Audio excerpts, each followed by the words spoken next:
ভোরবেলা বাজে ৩টে, আমরা চলে এসেছি কেদার বাবার দর্শন করব বলে। কারণ ৩টে থেকে লাইন না দিলে কিন্তু দর্শন পাওয়া যাবে না, খুব ভিড় হয়ে যাবে। নিয়ে নিয়েছি প্রসাদ। প্রসাদের দাম ছিল 200, 250, 350, 500 সব রকম দামের প্রসাদ মিলিয়ে মিশিয়ে নিয়েছিলাম। লাইনে দাঁড়িয়ে পড়েছি। লাইনে দাঁড়ানো যাত্রীর মধ্যে থেকে দুজন দাদাভাই আমাদের হাতে কিন্তু ফ্রেশ বেলপাতা তুলে দিয়েছিলেন।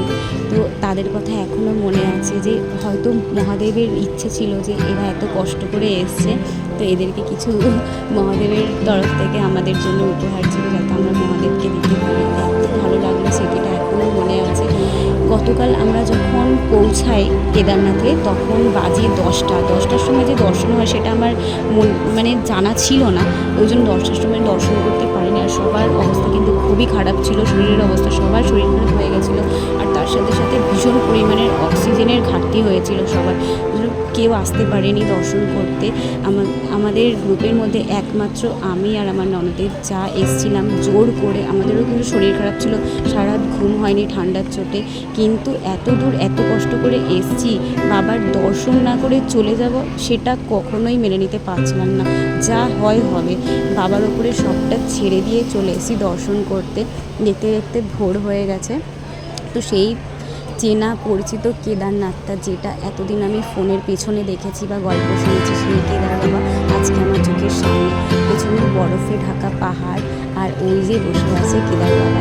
এতদিনের অপেক্ষার অবসান হলো। তো কোনো এক শিবরাত্রিতে বাবার কাছে চেয়েছিলাম যে আমি কেদার বাবার দর্শন করতে চাই। তো বাবা আমার সেই কথা শুনেছেন। বাবা প্রত্যেক সময় আমাকে যেন শুনতে পান, আমার খুব দৃঢ় বিশ্বাস।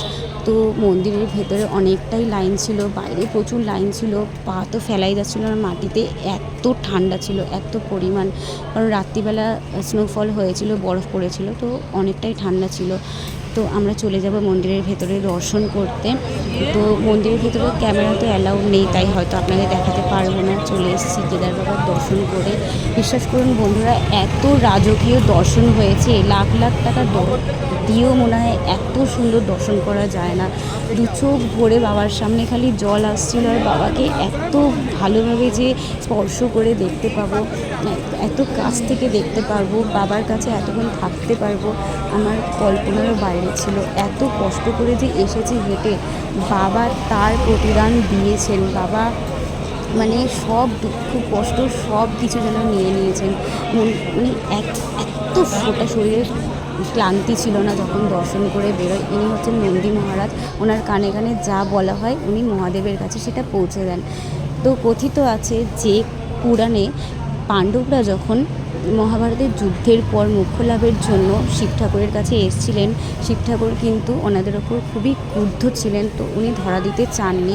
তো এই জায়গায় এসে উনি কিন্তু নন্দী রূপে বা ষাঁড় রূপে নিজেকে নিজে লুকিয়ে রাখতে চেয়েছিলেন। তো ভীম তো মহাদেবকে চিনে যান, এবং ভীম যখন মহাদেবকে ধরতে যান তখন উনি মাটির ভেতরে ঢুকে যেতে চাইছিলেন। তো ভীম কিন্তু ধরে নেন মহাদেবকে। তো মাটির ওপরে কিন্তু ওই ষাঁড়ের পিঠের অংশটা রয়ে যায়। তো সেই লিঙ্গটাকেই আমরা কেদারনাথ হিসেবে পুজো করি। তো আবার অনেকে বলেন যে আদিগুরু শঙ্করাচার্য মন্দিরটা স্থাপন করেছেন, কিন্তু বলা হয় যে পুরাণের কথা অনুযায়ী পাণ্ডবরাই মন্দিরটা স্থাপন করেছেন। তো মহাদেব অবশেষে ধরা দেন এবং পাণ্ডবদের ক্ষমা করে দেন। যেটুকুনি আমি জানতাম আপনাদের সঙ্গে শেয়ার করলাম।